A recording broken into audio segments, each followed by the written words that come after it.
Science is a tool that is used to objectively look at reality. Using it, we can answer questions without a biased filter that most people view the world through. In this video, I will be examining the science of the transgender issue, while simultaneously debunking some of the pseudoscience openly mocking real science, and the people who are transgender.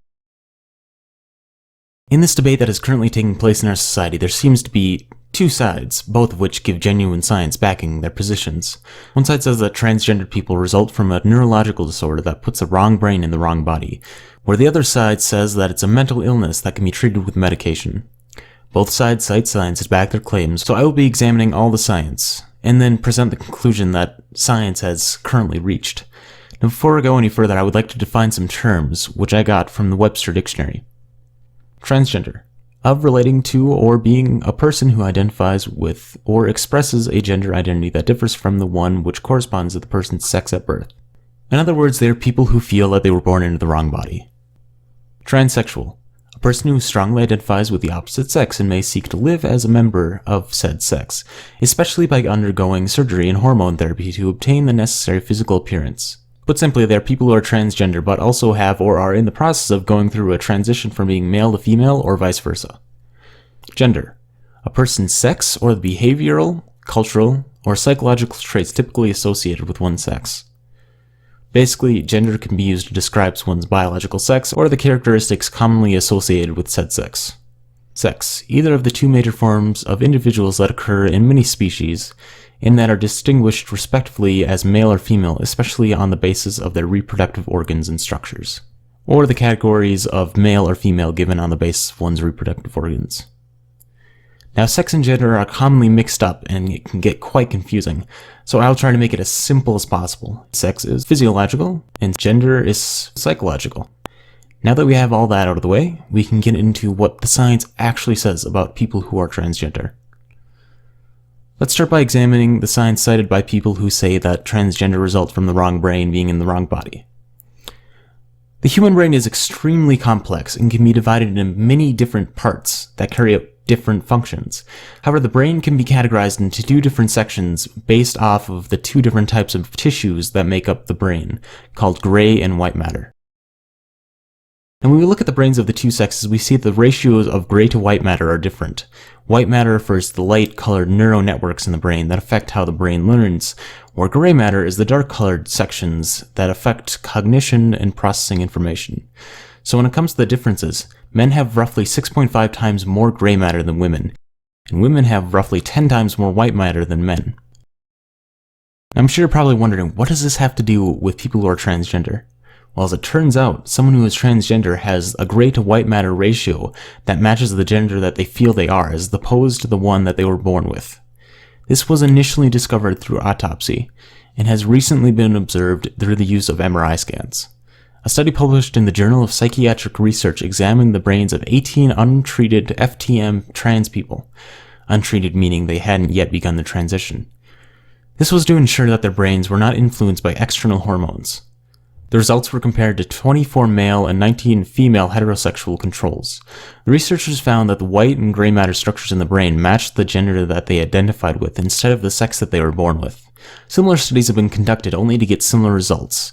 There are also many parts of the brain that are sexually dimorphic and have been examined to show that yes, people who are transgender have the brain of the opposite sex.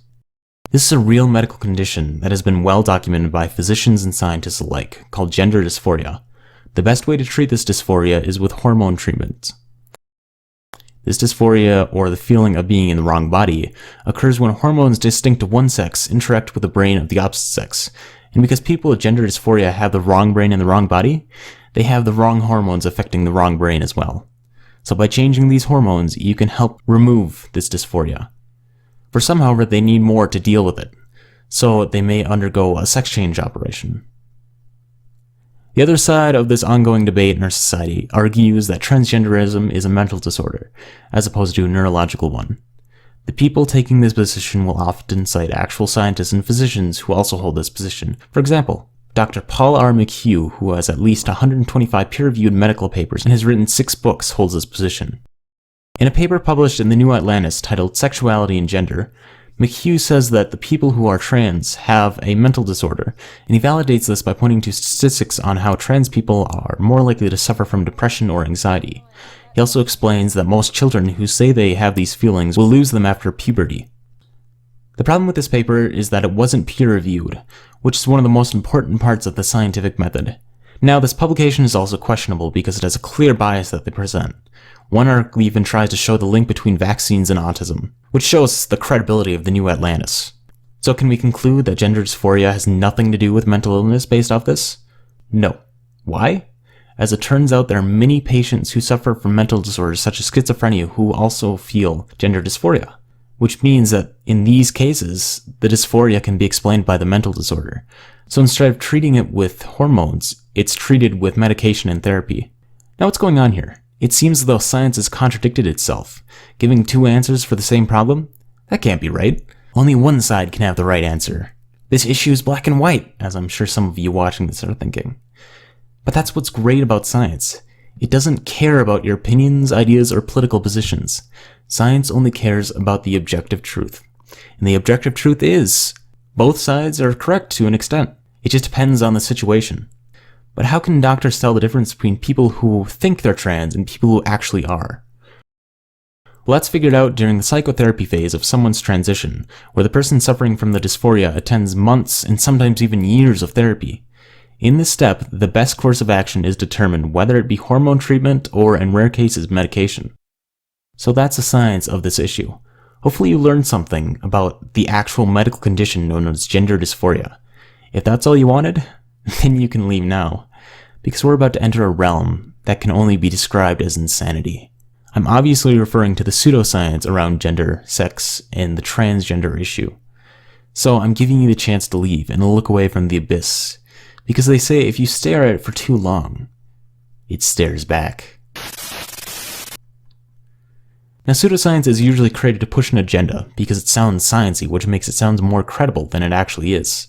Pseudoscience is defined as a claim, belief, or practice presented as science, but fails to follow the scientific method. Take, for example, Kent Hovind doing creation science. His agenda is to convert as many people to Christianity as possible and replace Darwinian evolution with the myth of creation. He calls what he does science, but has already failed because he starts with the conclusion that the Earth is 6,000 years old and was created in 6 days, then works backwards to prove that conclusion. The scientific method is the exact opposite of that. It requires you to start with an observation of an unexplained phenomenon, where you then work towards an objective conclusion through experimentation and evidence. Here's the pseudoscience on gender. Basically, it's not correct that there is such a thing as biological sex. But cisnormativity is basically that everyone assumes that there is male and female, and so very little is actually looked at to understand what's actually the case. And scientists have been doing this for at least over 50 years. Your view would be it's much more complicated than that. Right, it's not my view. I just know that for over 50 years, scientists have shown that that's not true. What is the science saying about gender identity? Gender is something that is taught to us. It's not something that we are born with. Gender is taught to us from the moment we are born. Culture determines gender. Gender is put upon us, and the fluidity of that gender is because we grow and we age and we change. So to imply that sex or gender is fixed and always the same is wrong, because things change and nature is never 100%. Did you hear that? According to him, science says gender and biological sex are taught to us, and they can change. What's interesting is he never provides any sources to scientific literature to support his claims. All he gives are a couple links to some biased articles that make the same claims and fail to provide any sources. I can do the same thing with Answers in Genesis as a source to prove creationism, but that's not science, and for me to claim it is dishonest and misrepresents the men and women who work hard to draw conclusions based off the evidence. Now, what does science say about gender and biological sex? Gender and sex are binary, meaning there are only two sexes and only two genders. Because humans, like many different species, are sexually dimorphic. Di meaning two, morphic meaning shape. Two shapes. Why is this? Well, it's because of how life evolved on this planet. When life first started out, it was simple single-celled organisms that reproduce asexually. But eventually eukaryotic cells evolved, and some of them eventually gained the ability to share DNA with one another. This ability increased the amount of genetic variation, making it easier for organisms to adapt to changing environments quickly, and it also made it harder for parasites to attack the organism. Now this new form of reproduction required 2 organisms to reproduce. Not 3, not 4, not 56, but 2. When these eukaryotic cells became multicellular, this trend continued, and sexual reproduction still required 2 partners to reproduce. And thanks to the different mechanisms like natural selection and sexual selection that drive evolution, many of these species became sexually dimorphic. Male and female evolved.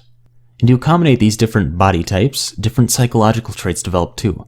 For example, in many species, males tend to be more aggressive, where females tend to be more passive and nurturing. This is gender, and it evolved right next to biological sex. Now, I'm well aware that there can be rare cases of people who don't fall perfectly into these 2 categories, but does this mean that there are more than 2 genders or sexes? No. Simply because of how life formed. If the first organisms to reproduce sexually did so with more than just 2, then the world would be a very different place. And organisms would need to seek out 2 other sexes that differ from itself. I'm also happy to admit that cultural aspects of gender, or the views of society on gender, are socially constructed. For example, pink for girls and blue for boys, which used to be the exact opposite. Also things like beauty standards. All these things are just as subjective as the other parts of the various cultures that make up the world, and can be physically harmful, like neck rings. But guess what? This is not gender. This is culture. Gender, if you can recall, is the internal traits of the 2 sexes. To say that these things are made up is to deny Darwinian evolution through the process of natural selection and our known evolutionary history. A little earlier I said pseudoscience is usually created to push an agenda, but what agenda might that be? Well, the pseudoscience is talking about gender and sex, and is stating that they are made up to intentionally make men and women different for some reason. I wonder what kind of ideology does that? Is there such a thing as a female brain or a male brain? Well, it's difficult to categorize a brain as either male or female. So let's say you cut a brain open and you look at 2 parts, you wouldn't be able to say if it was male or female or even from a transgender or gender neutral person. Right. There's a small difference in one of our areas of the brain, the corpus callosum. It connects your 2 hemispheres, and it's slightly bigger in women, but we can't really infer anything on how your brain functions from that. So if there's no such thing as a female or a male brain, then what's going on with differences that we see in people's behavior? So the differences we see in people's behavior are mostly a result of our environment and not our biology. That was intersectional feminist Lacey Green talking to Vanessa Hill from Braincraft. And did you hear what Vanessa said at the beginning? So let's say you cut a brain open and you look at 2 parts, you wouldn't be able to say if it was male or female or even from a transgender or gender neutral person. There is no difference between male and female brains. And you can't tell the difference between a transgender brain, a male brain, or a female brain. If you recall, the only way we know that transgenderism is a real medical condition is because of the differences in the brain between the sexes. She basically just said that people who are transgender don't actually exist. So if these differences don't exist, then I'm sure Vanessa and Lacey would agree with this statement. Being transgender is without a doubt a mental disorder. The final frontier for LGBT equality is being spat on by these pseudoscientists, ignoring the facts and the science only to spew nonsensical claims disguised as science to push their agenda. The agenda that I'm obviously referring to is intersectionality, a new breed of feminism that separates people into categories on the basis of how oppressed they are. The reason gender comes into play here is because they start with the assumption that the system is designed to oppress women, and one way the system does this is by showing the differences between the 2 sexes and genders. And because the system is doing this, then that means gender and sex are made up to perpetuate the patriarchy, because it wants control, and if you don't believe in it, then you're part of it, and you're a bigot. You know, that sounds a lot like Kent Holvin saying evolution is false and creationism is true. And the system, the satanic Illuminati, is conspiring to cover the truth because it wants to push people away from God. And if you don't believe him, then you're a part of it, and you're a heathen. And a sinner. Like I said earlier, pseudoscience comes with an agenda, and it follows the same pattern regardless of the goals of that agenda. Now, intersectional feminism is saying that gender and biological sex are made up to perpetuate gender stereotypes. And since these things are made up, you can be whatever gender or sex you want. Gender and biological sex are like outfits you can try on to fight back against this social construct. And because gender and sex are just made up, you can make up whatever gender you want. So what happened when people started buying into this narrative? I'm a Gemini, and my pronouns are she, her, they, them, and I identify as gray gender. I identify as gender neutral or non-binary. So I really like labels, like most people on my channel know. My favorite label right now is genderqueer, and I'm also definitely questioning, but other words I'm experimenting with are non-binary, gender expansive, gender fluid, and demi-girl. And I identify as non-binary. I am gender fluid. I am non-binary. This bad idea spread like a cancer, and there are now 56 different genders, most of which are all the same. These genders are called non-binary genders, and they are completely made up. The people who identify as non-binary have been given the title transgenders because they claim to be transgender, but don't actually feel dysphoria. They just like the title because it gives them more oppression points under the intersectional ideology.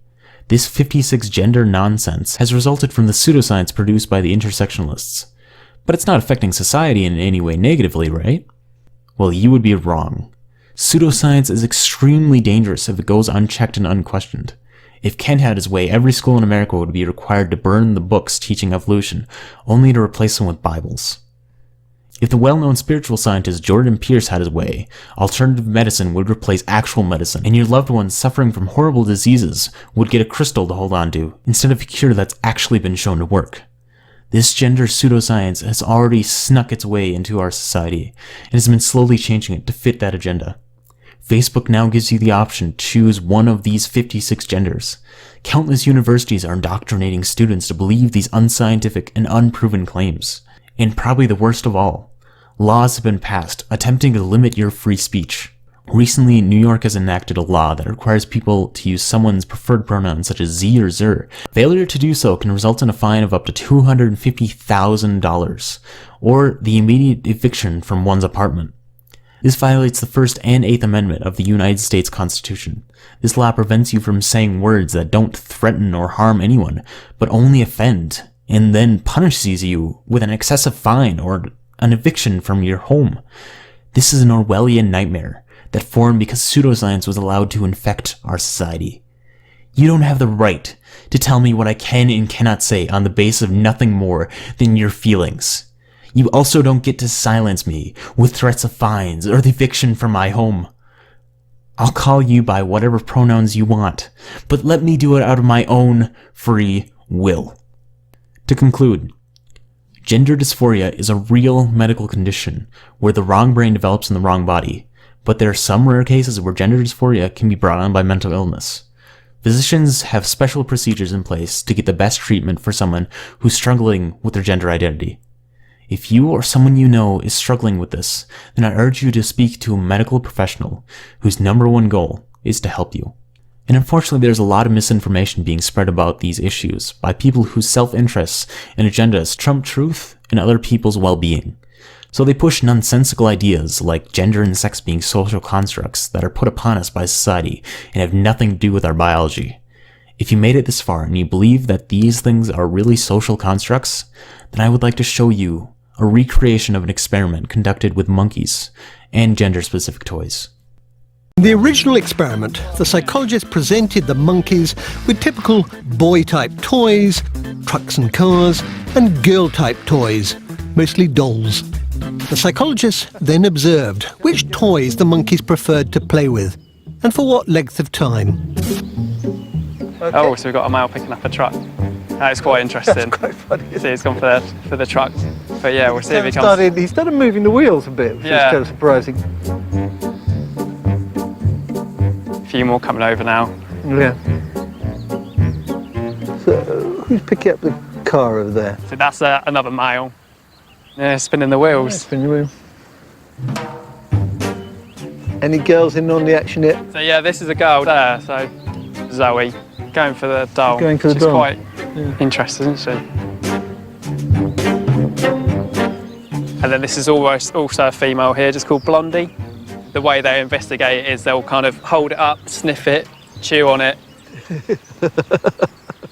And so far the boys have really only displayed interest in the trucks. Yeah, they've kind of just picked up the trucks. Oh, he's climbed on the truck. Yeah, he sat on the truck. He obviously thinks that's kind of a bit like a car, isn't it? In the original experiment, the male monkeys played with the male-type toys for twice as long as they did with the female-type toys. So that's a little boy just having a look at that doll there. Yeah. He's not sure, is he? No. Our results were even more clear-cut.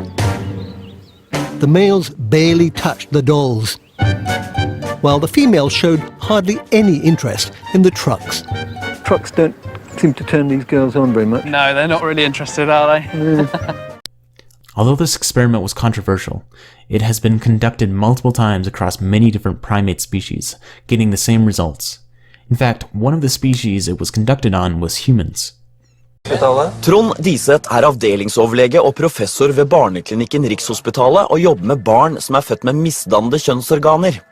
Og som et ledd i å kunne fastslå om barnet er en gutt eller en jente, bruker Diseth en leketest. Vi har definert 10 ulike leker. Det er 4 feminine leker. Det er 4 maskuline definerte leker. Og så er det såkalte nøytrale leker. Disse til sammen 10 lekene plasseres i et bestemt mønster, og så observerer vi, sitter vi med videoopptak, og observerer barn i berøring av leken. Og det vi da ser er klare forskjeller mellom friske gutter og jenter fra 9 måneders alder og oppover.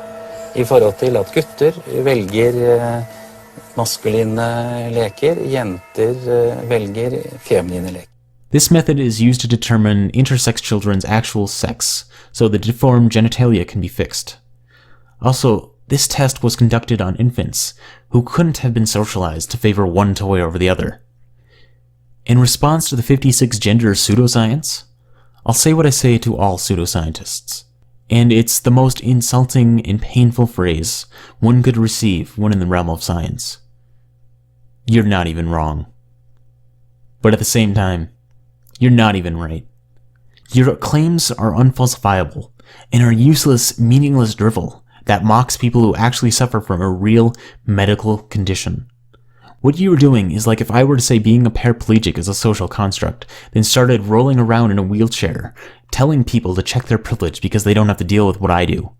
These people are taking something simple, like gender and sex, and are making them unnecessarily complex for the sake of earning oppression points.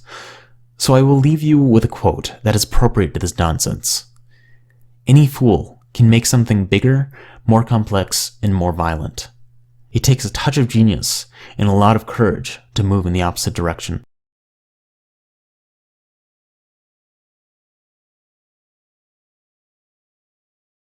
Thank you all for watching. I would like to give a shout out to my good friend Telltale, who did some of the drawing animations for this video. And if you like my channel, then I'm certain you'll like his stuff as well. His channel is linked in the description. Help me to replace ignorance with knowledge, and as always, have a nice day.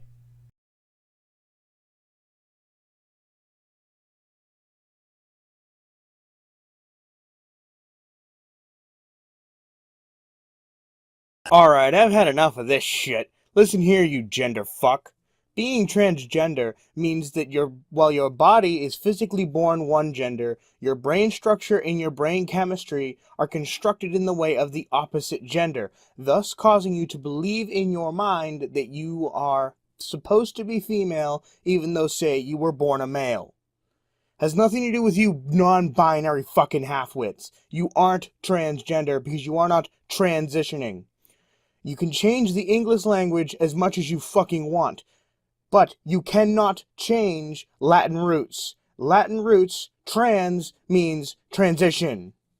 Trans means change, means movement. You are not moving toward anything, you fucking gender fuck. And I am getting sick and tired of hearing in my comments section and getting messages and emails about transgender people thanking me for calling you assholes out. Because you are making things very fucking difficult for them. People no longer take them fucking seriously because for all people know, it's not actually a transgender, it's just one of you fucking dickheads. I'm getting off before I say some things that are gonna get me some community strikes.